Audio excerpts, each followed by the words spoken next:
Well, I don't know if I'm audible. Am I audible? Yeah. Well, first of all, I don't know how to apologize for an unbelievable delay. Anything that could have gone wrong did go wrong, beginning with my flight being delayed out of Delhi, my being delayed at the hotel, and stopping on the way everywhere, pretty much, stuck there. My profound apologies, and I hope I will be forgiven for keeping you so delayed, and I'm really very grateful and very touched that people have stayed on here, and I can do nothing other than very humbly apologize. Of course, I'm extremely honored and privileged to be giving the dear Mehta lecture. I've never met dear Mehta, of course I knew about him, a great deal about him. And of course, it was mentioned his daughter, Farna, was a classmate of mine and a very close friend. And from her I learned a great deal more about him. And I want to begin by asking the question, which would be related to my field, as to who was G. L. Mehta. Well, he was a business leader, president of the Indian Chamber of Commerce, a successful businessman also. He was a science planner at the CSIR, and he had a role in setting up the IITs and served also as chair of the governing body. He was a lawmaker, a member of the Constituent Assembly. He was a diplomat, Indian ambassador to the USA. In fact, when I first met Aparna, that's where he was at that time. So was he a lawmaker? Was he a diplomat? Was he a science planner? Was he a businessman? Or was he a business leader? But the answer is, of course, he was all of them. And I think the point I want to make with that is that we do have many different identities, and they are not in any kind of conflict with each other. And this is something that we have to recognize. In almost any area, if somebody asks me which book of mine do I feel that I was really strongly involved with personally, I think from the point of view of my technical work on social choice theory, probably would be selected choice on social welfare, one of my first books. But I think the one, in terms of my general attitude to the world, that came close to was my book called Identity and Violence, the illusion of lack of choice. That it was the subject, as if we can be one or not the other, the illusion of destiny. What we often think to be destiny are, of course, actually matters of human volition. Now, its immediate relevance to thinking about India, and I'm going to talk a great deal about the Indian economy, because people do, I guess, given the fact that I was professionally an economist, they expect me to say something about Indian economists. I had to, even though I'd be very happy to talk about other things as well, and I would take the liberty of doing that from time to time. But on the economic side, I think the whole question comes up that if you're looking at economy, you may be concerned with the growth of the economy, and you may be concerned about how the lives of the people are going, the human development perspective, which a common friend of ours, Malcolm a classmate of Aparna and me, and also a approximate classmate of Prahlad, who is also here, he coined the term and he led the research that we were all involved in that. Now, I think that debate which often comes up I believe it should be a non-debate, because there are really two different kinds of things. Growth is concerned with the expansion of the wealth and possibilities of the nation.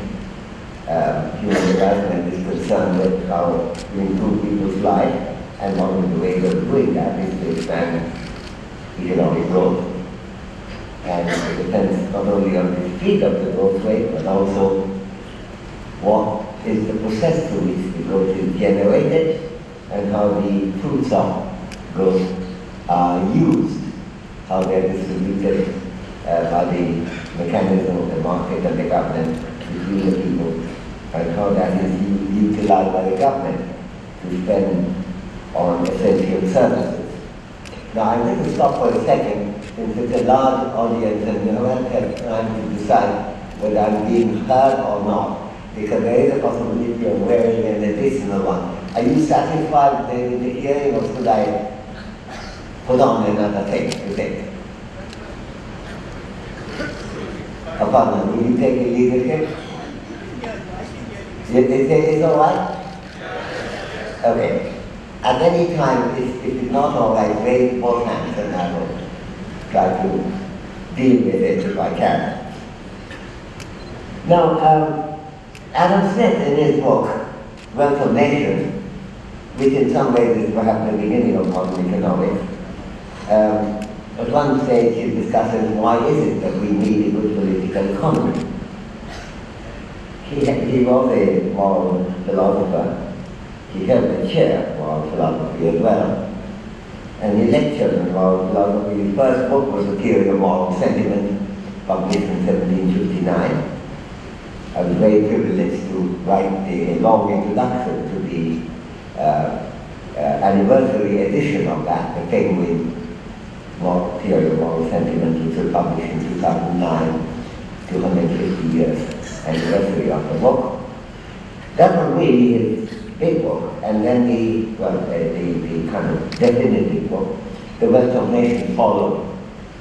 But meanwhile, he has convinced himself that it is very important to have good performance of the economy. And he asked the question, why do we want that? In particular, why do we want the economy to succeed, to grow fast, to have development? And his answer was that there are two purposes. One is that it increases the income and ability of the people to overcome their poverty and deprivation. And the other is it generates sufficient revenue for the government to do what only the government can do. And so it's worth remembering, because that's the way he defined political economy, because sometimes Smith is thought to be as a person who was advocating only the market economy, but it's never the case. If the market economy is successful, it will generate revenue for government expenditure as well, which was one of the points that he made, and made repeatedly. I think it's important because sometimes this debate comes up about whether are you pro-growth or pro-human development, and I think that's a really phony debate. Because what is really important is to recognize that growth is concerned with something which is indirectly useful, because after all, inanimate objects of convenience, how fast it's growing, cannot be in itself a great thing, a reward on its own. But how human lives are getting, how are they getting better, must have some value. If as human beings we value our own lives and we value other people's lives to be important. So I think the way it comes in is how growth could be advanced. And here we do have reason to look at what I would regard as a great Asian insight, which begins, I think, with Japan. In the 1860s, with the Meiji Restoration, Japan was turning a page. And I think the big departure that Japan made was to take a determination on two things. One, that ultimately the performance of the economy would depend on the productivity and the human capability of people. And two, and this was a point that was made in the famous Declaration on Education 2 years after the Restoration, human beings are all capable of benefiting from and improving their own lives and their own role in the economy and the society by being better educated. And that began the real departure in Japan's economic development. Within Japan's development level wasn't, thank you very much, Japan's development level of education wasn't, well, not high, but it wasn't anything like, I mean, I can't be able to consider it less than 50%. But within a few decades, it became 100% literate. By 1911, Japan was publishing more books than any other country and more than twice as many books as the United States. Now, I think that outlined an approach, and that went on also to public health care, which Europe had done in a dramatic way, but Japan took a lead from that, and established a system whereby the development and the growth process were led by human capability expansion. That lesson informed the East Asian expansion, which at one stage used to be called a miracle. But there was nothing particularly miraculous about it. If you bear in mind what was happening was very much in line with what Adam Smith himself had done, what the Japanese economy experience has illustrated. So South Korea, Taiwan, Hong Kong, Singapore, Thailand, all of them went in that direction. Human capability-based expansion of high growth rate. China began with a great deal of educational expansion and healthcare, universal. On the other hand, they had the deep suspicion of the market, and so then we come into a problem that the market economy could be something essential which you cannot dispense with. Now, between that period of the revolution of the late 40s and 1979 economic reform, because of the neglect, primarily because of that, of the market, and primarily and to some extent also because the non-democratic aspects of China was extracting a very heavy price.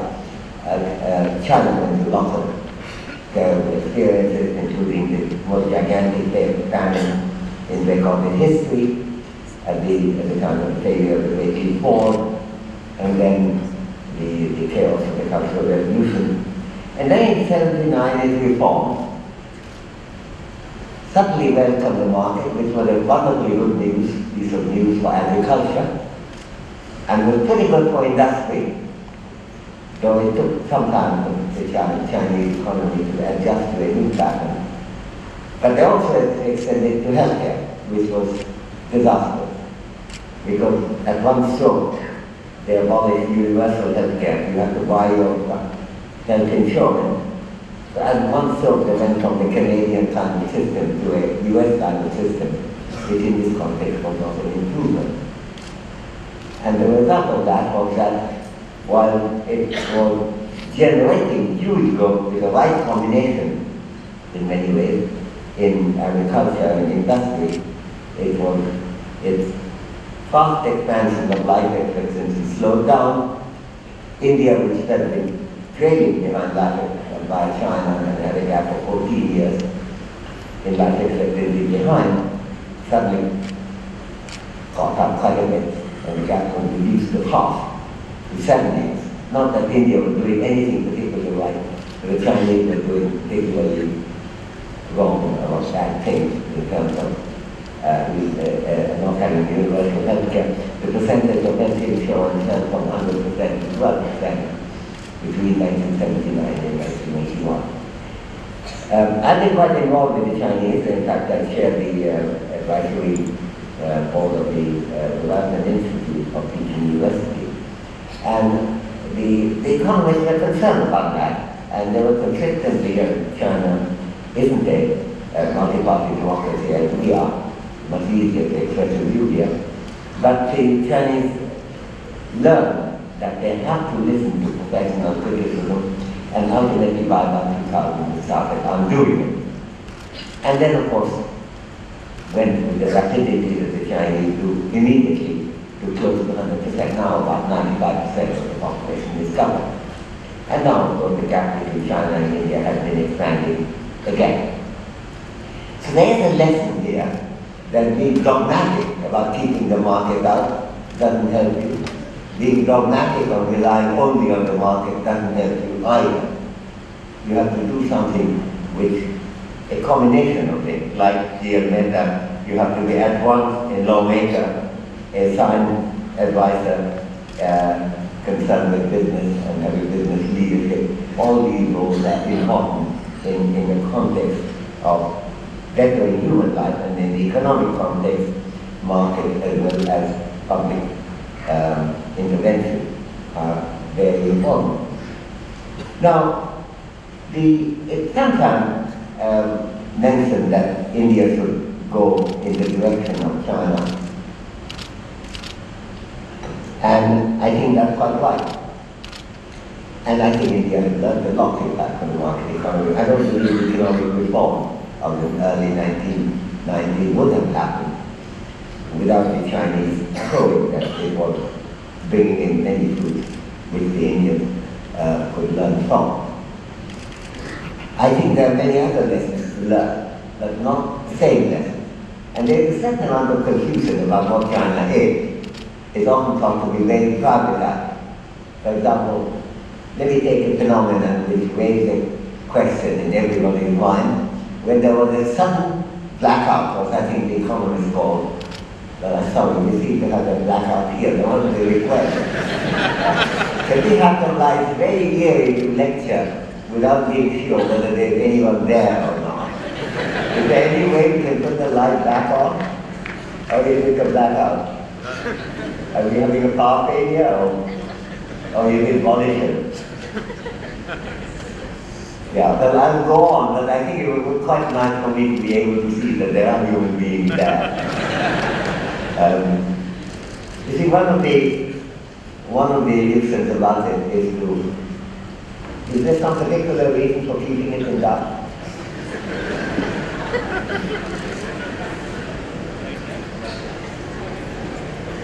Can you put it on? Okay, thank you.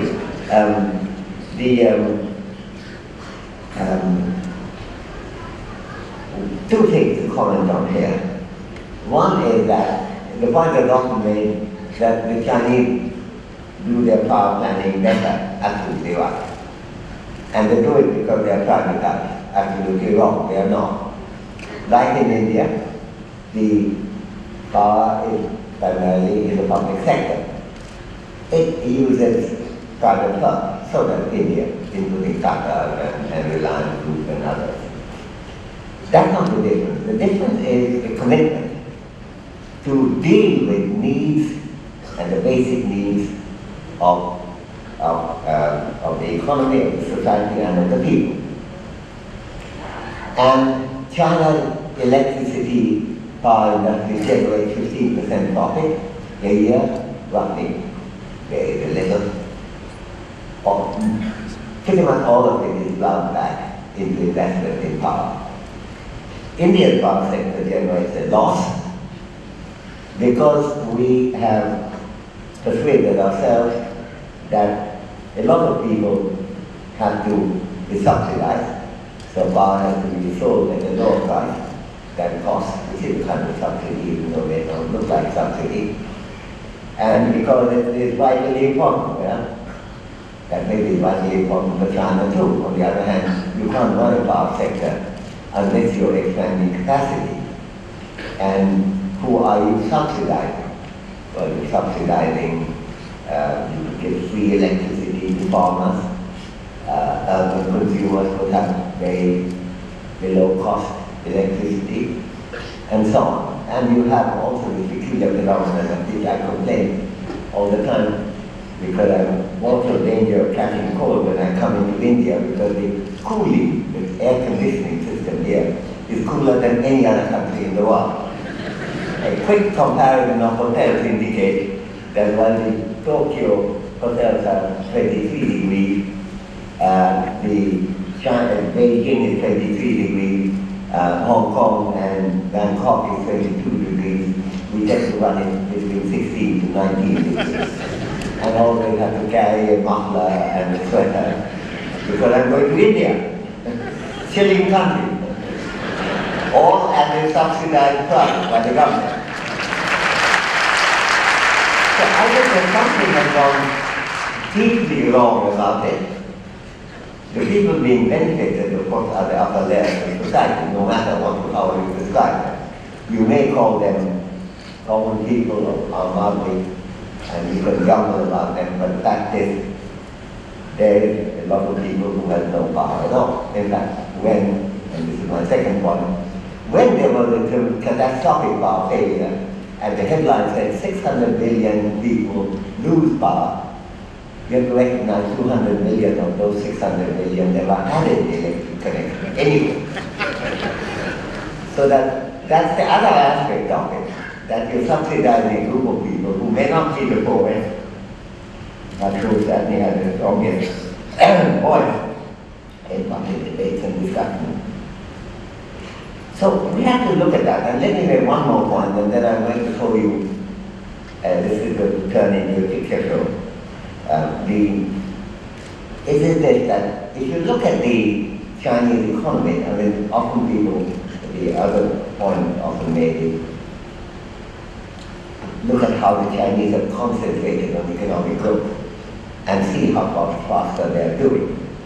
But the fact is they have concentrated on economic growth by expanding human development, so that you don't have the really extraordinary deprivation that we have. I mentioned only one third of Indians not having any electricity. 48% of Indians don't have any toilets. This is often put, the census did say it out, and would say they practice, I'm sorry to use that expression here, I hope I'll be forgiven, they practice open defecation.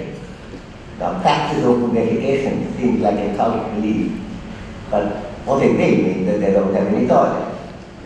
But it's outrageous that a modern economy can expect to grow fast with half the people not having any toilets. India has more undernourishment than any other country in the world. Now, Chinese and the Indian economic inequality, just in terms of things like Gini coefficient, may be just about the same. It used to be popular in India without a confusion because we looked at Indian expenditure inequality and the Chinese income inequality. But if you put like for like, they're roughly the same. But what you don't have is the complete deprivation of basic amenities that you have in India, correspondingly in China. It's much easier to run a modern industry, continue high growth rate, continue to have constantly improving quality of humanity that ultimately, as Adam Smith pointed out, is responsible for economic growth and development. So with this in mind, and I will make one more point and I'll then stop, that the other thing to look at, and this has come up so strongly recently, in a very unfortunate context, in the context of the gang rape of the young woman in Delhi. Now there are 2 points you make there. I mean, three points. One is that it's wonderful that it is at last getting the attention that it deserves. And that is a very important point. The second point to make is that the kind of atrocity that this woman suffered from, and many others in urban areas suffered from, against which this protest is going on, and some people have even described it as being a problem of the urban area, doesn't happen in the rural area. I'm afraid Dalit women have been violated and subjected to violence day in and day out for a very long time without any group taking up that cause. And I think the whole issue of gender neglect is far greater than we tend to assume. It of course will immediately affect human life because half the people in the world are women.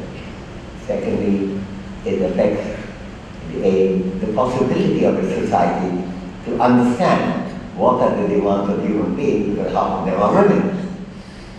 And it also makes it very difficult to look at development without understanding that gender equity has a major role for development. I'm going to throw a slide on that, but just in the introduction, let me mention that Bangladesh, which actually, we were about 40% richer, 50% richer 20 years ago. Now we are twice as rich because our growth rate has been twice as fast. On the other hand, Bangladesh's growth rate itself also has moved up, ours has moved up much more. But if you look at the totality of the picture of the human life side, Bangladesh has a higher life expectancy now, was lower earlier, lower under 5 mortality now, was higher earlier, has a higher percentage of girls in school, it was lower earlier, it has higher percentage of immunization, like 95, as opposed to our 60 plus. And all this has been very connected. If the Chinese saw something about the importance of public expenditure on socially important issues, the Bangladesh experienced the role of gender equity, gender justice, for the benefit of general society. The Bangladeshi workers being a much more higher percentage women, Bangladeshi health workers, Bangladeshi family planning workers, Bangladeshi school teachers. I think the concentration of women has handsomely paid Bangladesh and made India overtaking every dimension of human development with the exception of income. Okay? So I think that with that background, let's look at the picture. And the title of the talk is India, a defense and a critique, and you might think I've not been doing enough of the defense. So I begin with the defense, namely, when Adam Smith was writing, I keep referring to Adam Smith, partly because I'm quite involved with him, but partly also because he's very important for India. In Wealth of Nations, he took India and the eastern part that he knew that Bengal as an example of among the richest parts of the world. And he asked the question, why is it rich? And he illustrated, he thought it's something to do with trade, which was one of his main theses, of course. He also said that this is possibly, and here we're speculating as he often did, because India has navigable rivers in the same way that China has, and similarly some parts of Nile have. And he tried to outline why ancient development was much easier where trade was possible because of navigability of the river and to some extent oceanic trade. Now, the interesting point is that why did he think Bengal and India was one of the richest in the world? Well, in many ways, because it was. A recent study by Prasanna, which made a comparison of the wage rate in terms of commodities, essential commodities that you can purchase with your wage rate, indicates that the wage rate in eastern India at least was comparable, eastern and southern India was comparable to, and in some cases higher than the corresponding European centers of industrial expansion. Then followed to a long period of British colonialism, and there was a period when talking about just attacking British Empire had a role in nationalist development, and that was quite right to achieve independence. There was a period when it was important to emphasize that the British period also did achieve something, and the expansion of the media, a judicial system which extended on ancient roots, but on the other hand it was an expansion. But it's also important to recognize how much India lost ground in terms of per capita income over the 200 to 150 years, depending on the economy in the work of the issue. So I begin with the fact that what is described as a painfully slow rate of growth, namely in the Nehru period, was in fact quite a jump up and not to be neglected as an achievement. So if you could begin with slide 1, somewhere where can you do that? Slide 1? Okay. So can you see that? Yes. In the colonial period, we have just presented the data for the first part of the 20th century. The total growth was 0.9% a year. Population growth was quite low, mainly because the mortality rate was so high. India's life expectancy was below 30. The per capita income was just about right, when everywhere else it was rising 2-3-4%, Europe and America and so on. And over time, as Holiday made us understand, a compound interest rate could have a dramatic effect. He talked about it for survival of species, but the same thing applies about the economy.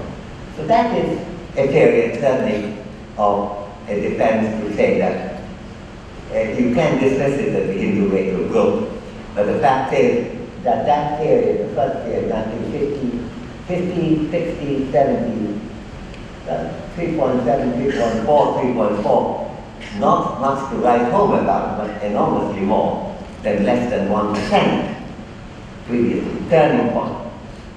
Then comes the next turning point in the 1980s,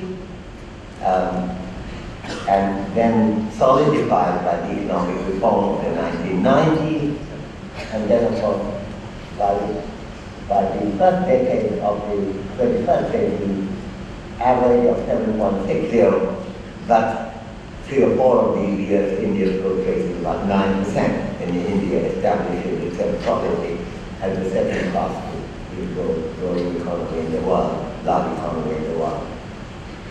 And that of course is changes the pattern of income quite substantially.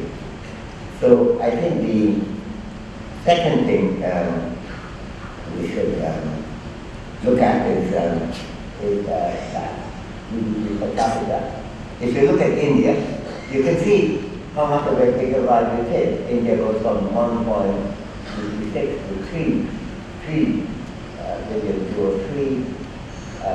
Pakistan grows, but was richer than India in the 1990s, but is considerably poorer than India by the end of the first decade, 2011. Bangladesh also grows quite fast. That gender thing also affects growth rate, but it doesn't achieve the kind of high growth that India did. India was proceeding in the way that Brazil had done earlier, namely draw on whatever resources you have, don't worry about public expenditure very much, and expand. And that can produce good results for a long time until you start looking up, because there are trained school people for a while. But after a while, you have difficulty getting properly trained labor force and properly healthy labor force too. So you need these things, and to a great extent, I think that has become became a bottleneck in Brazil, is also a bottleneck in India. There are many other reasons actually. Could you go back there, please? Do you think the last one? Yeah. As you can see, I think something major going on at the back. I'm not sure what that is, but Nepal is going down. Sri Lanka was of course higher. Oh my God. I've taken that point, but if you can go back to the table, is there any way of doing that? No, next one. Okay, good. So Sri Lanka continues to grow, it's not, it's kind of fast growth as well. So all these economies are growing quite a bit, but India is growing much faster. So that again is a difference, because after income is quite important. India is one of the poorest countries in the world, and anyone who regards that India doesn't need more income must examine his head. So I think it's really quite important to have that, but not just that. So then we turn to the next table. Now this is about our commitment to public expenditure on health. Public expenditure, governmental expenditure on health. India spends 1.2% on that. China spends 2.7%. Europe, of course, spends 7.8% with the welfare state. But the difference between India's 1.2 and China's 2.7 is quite major in terms of its contribution to the health of the population, as well as, and I keep saying that, multiple concerns, as well as having a healthy workforce. The point that Jamshedji Tata emphasized many years ago when he was one of the pioneers to introduce what we would call social company-based healthcare of his workers, because that is not only good for the worker, but good for the firm. The same thing applies to the economy as a whole. And India has taken a big hit by not spending that much. And on top of that, of course, the lack of organization that I talked about in the case of power applies to them too. There's a too short a lecture for me to go into it. There's a book written by Nobel and myself, which will be published in July. And I hope to visit Bombay again at that time. And the title of the book, if I may give away a secret, is it's actually a page from Shakespeare, Two Gentlemen of Verona. The title is An Uncertain Glory, India and its Contradictions. So there we discuss the healthcare. Long chapter on that. Now let's move on. Now we are looking at some of the results I need to get that. Gain in life expectancy. Now you can see that India's life expectancy has gone up, 58 to 65, which means that period. China 68 to 73. Bear in mind that there are two things happening. One, they are already at a much higher level of life expectancy and maintain it. But of course, the 1990s was part of their suspicion of the state in public health care. And therefore they were not. Now it's 2.7, at that time it was much lower. And they corrected it only in the first decade of the 20th century. So the result that we see is to a great extent concentrated in the last decade. Now, you see Bangladesh, the jump. It had 54 as opposed to India 58. Now it's 69 as opposed to India 65. A dramatic overtaking. Notice also that even Nepal has not as much as Bangladesh, but overtaken India. Bhutan, Sri Lanka was higher anyway and maintained its lead.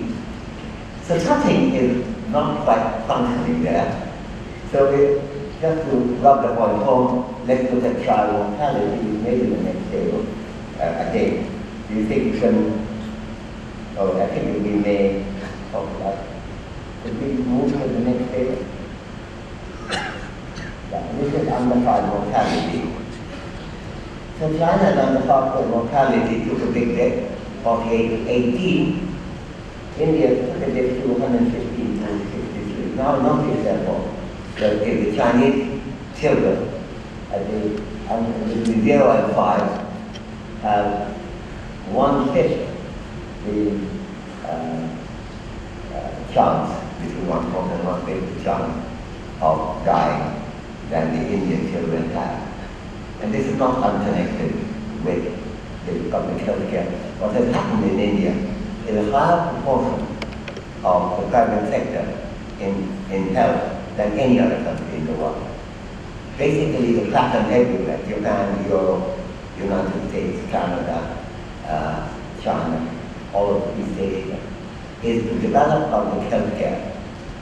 And the only slightly hesitant history here is that of the United States, but still quite a bit more than Indian public health expenditure throughout the period. And I think it's beginning to really cost the country a lot, because you are in a state where peasant or a worker with no health insurance is prey to exploitation by private doctors, which we have no early course, and the entire literature on asymmetric information pioneered by Kenataro and others like George Akerlof, Joe Stiglitz, Michael Spence, bring out that there is asymmetric information which could make a big difference. The patients know almost nothing about what's being given to him or her, where the doctor at least pretends to know something, so that it's almost impossible for the patient to know whether you're talking to a quack or a real doctor, or whether you're being overcharged or prices. The way to control has always been that you know the public sector first. Always you can get it, that is through Japan, that's through China, that's through Korea, Hong Kong, Singapore, everywhere. I remember when I first met Lee Kuan Yew, with whom I had a lot of disagreement, dealing particularly with the issue of democracy on Asian values. But one of the things he told me, and I was very touched by it, that when he arrived in Britain as a student, he said that if I ever come to run the country, I would have to make sure that something like National Health Service exists. And then, of course, being the man he was, he said, actually, I will make a little difference, make it token charge so that they don't have frivolous pension. And actually, that's what the whole system ended up being. Not having any public opportunity is quite different. Now, that doesn't mean that ultimately private sector may not be very dominant. It's like Kerala, which was a pioneer in India on not only public education but also public health care. Now, majority of the health care is delivered by the private sector. But that's based on the solid support of public sector availability to which anyone can go. When, as the president of the Indian Economic Association, I was traveling, I had a big sore throat, and I want to pick up some antibiotics in the grocery store where I stopped. They said, "Sure, we'll give you." And there's no nonsense about prescription. But then the chap said, "Before I give it to you," this is just a grocer asking me, "Can you tell me what are the antibiotics to which you may be allergic?" Now, it's not easy to think of a grocer asking me that question in most parts of India. That mixture of education as well as availability of public health care, and a discussion as to what's exactly going on. So I think the impact is, could you go back? Go back. Okay, I'll see you. Thank you. Now, the next thing to look at, it's already the computer is leading me actually at this stage. The education and healthcare, particularly in women, has a dramatic impact on fertility. And Bangladesh is the biggest bump of that because they have undergone the biggest change almost entirely in the world. Bangladesh is the only country in the world where there are more girls in school than boys. No other country has that either. And they have done it dramatically, and you can see the reduction, yeah, exactly. I think there is some traffic from Bangladesh needed there. And you can see the impact on fertility. Now let's look at the picture. Next picture. Now Bangladesh, as you would expect, is a grey line that starts from top as the corner, and then it goes crosses other countries, crosses India first, which is the next line, which is falling slowly, and it overtakes even Sri Lanka. And it ends up with a fertility rate of 2.2, 2.1 is replacement. So Bangladesh is not close to replacement.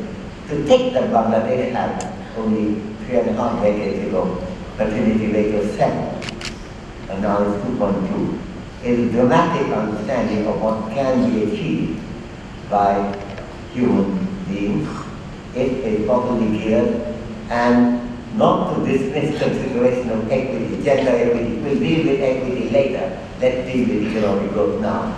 That's not very good for human life. It's not very good for economic growth either. And certainly not very good for fertility. So I think all these respects, there is a major change taking place. Now, in what respect does India and Bangladesh differ as things stand now? So that's a very quick story. Next one.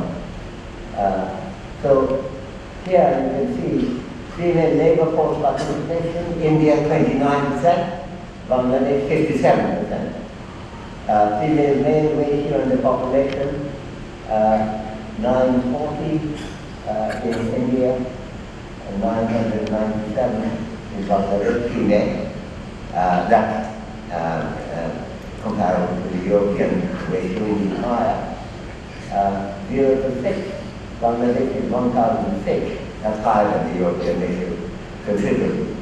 And India 914 is quite a bit lower, 940 is really the cutoff rate in terms of European ratio. The ratio of female to male death rate, as you can see in India, female death rate is higher as all the age groups. In Bangladesh, for children is actually lower, and for elderly women also lower. So you have the general pattern that we observe here brings up a picture very clearly of what's going on. Now, I must leave time for discussion, so I'm going to spend a little time now, the remaining whatever little time that there might be, and indulging on your patience even more. That the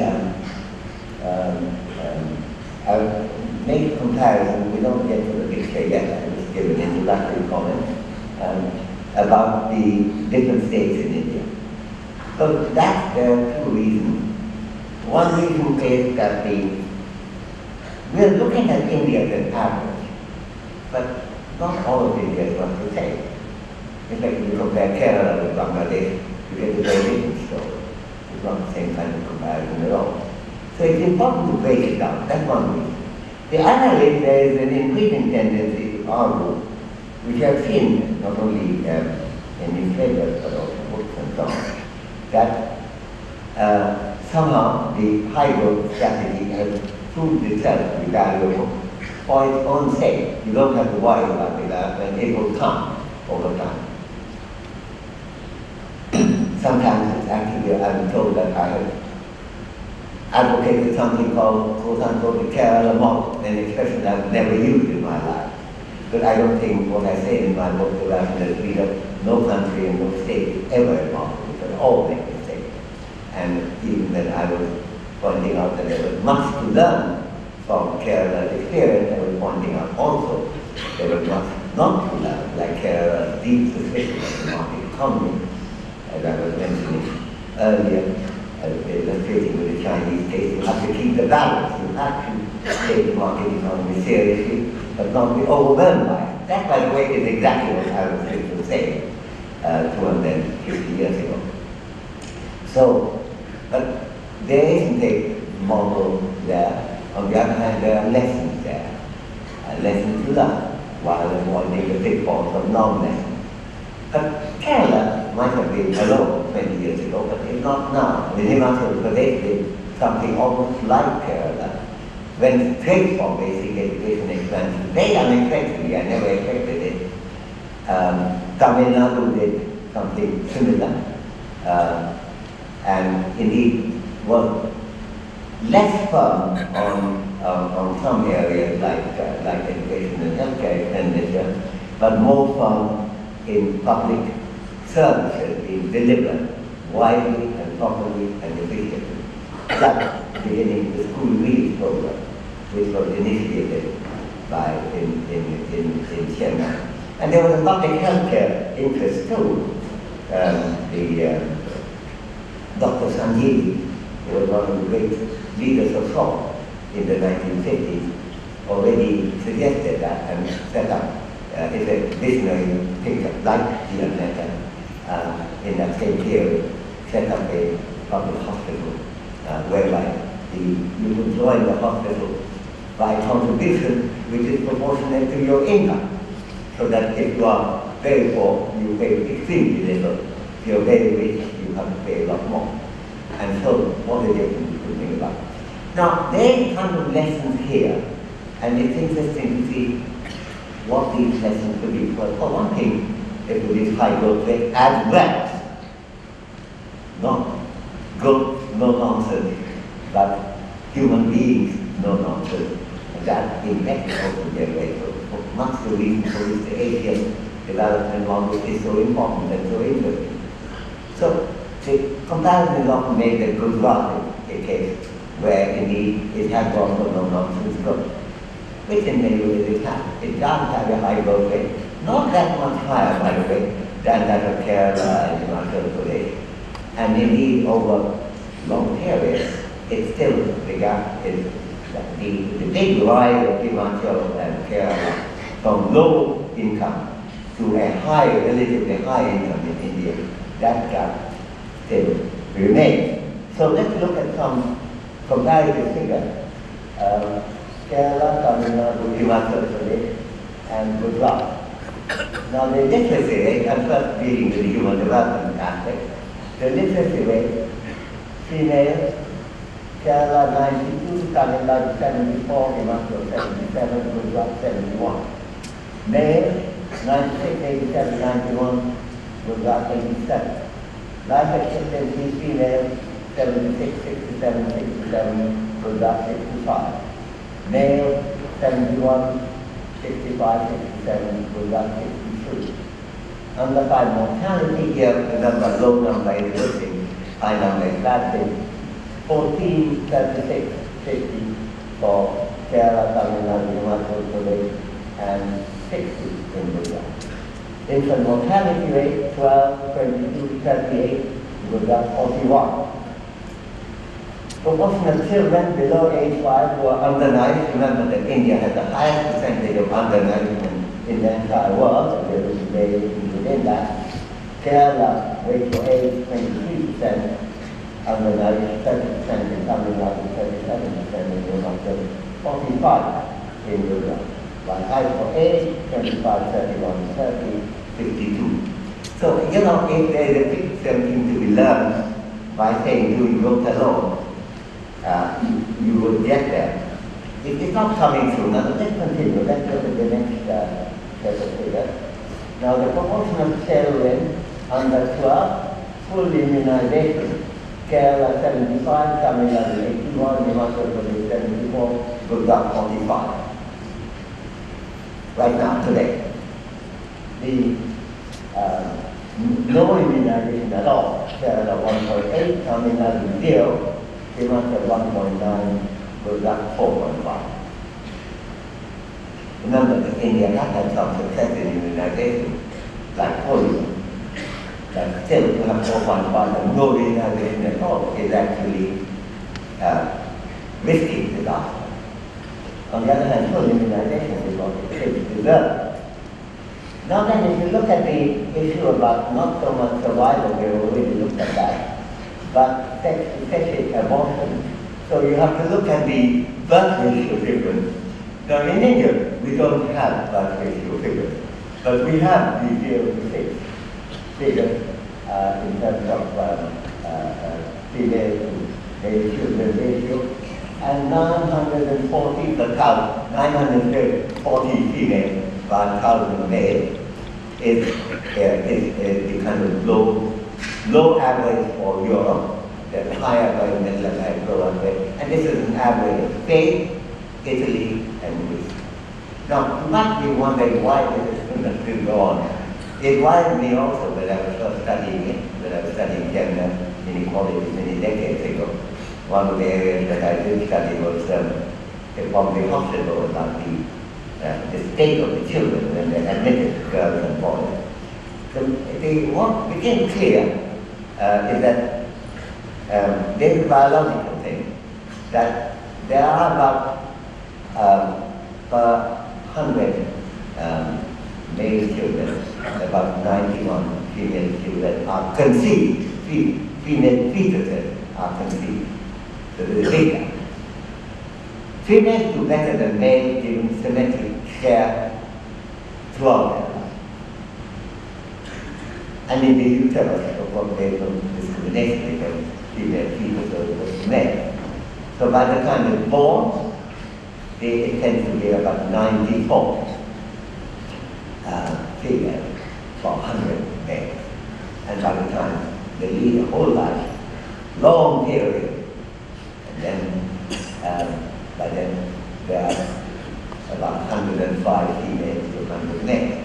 So that's the kind of biological pattern, and quite a lot of it is interfered by society because of gender bias, which of course we have.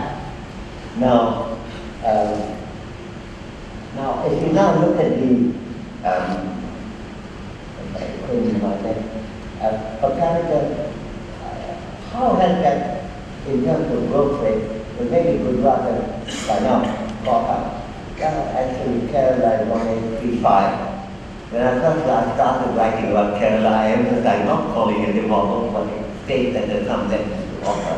I was told it was a flash in the pan, and that Kerala cannot have high growth rate. But at the moment, its growth, its income per capita has really moved way above. The Indian average is one of the richest Indian states. Kerala 1835 in the rural, 116 for Tamil Nadu, 1536 for Himachal, very much a Kerala type of approach, and 1110 in Gujarat, Indore. Urban 24, 19, 26, and 19. In fact, somewhat lower than Tamil Nadu in Gujarat still. And if you look at median per capita income, it captures something of the distribution. The median is a good mean, doesn't capture the distribution. Median does capture, I can explain statistically why that's the case. Then you can see that Kerala 9987, Tamil Nadu 7000, Himachal 9942, and Gujarat 6300. So you don't have a picture here, certainly, of the Gujarat, quote-unquote, if there was such a thing as a model, working better than the Kerala, if there was such a thing, Kerala model here. But of course there are no models. And I want to underemphasize the fact that there are things to learn from Gujarat. For example, Gujarat has established a very good tradition of building infrastructure, which is one of the reasons why it attracts businessmen. Gujarat has a good tradition of encouraging business, from which all of India could learn. So it's not a question of just one model, ignore everything. It's a question on balance that I think if there is a deficit in India, it is a deficit of a better understanding of the kind of thing that Kerala, Himachal Pradesh, and Tamil Nadu has done well, namely the need of public services for the reason that I was discussed, and the ability to deliver them rather than relying only on the market and somehow it will work out to the advantage of everyone discussion. Now I could have gone on, but I really want some discussion, and I've spoken fairly long for people who have been waiting anyway for a long time.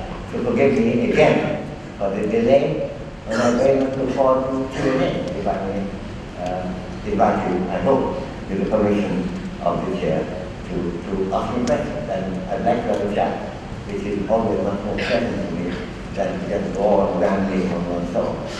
So thank you very much.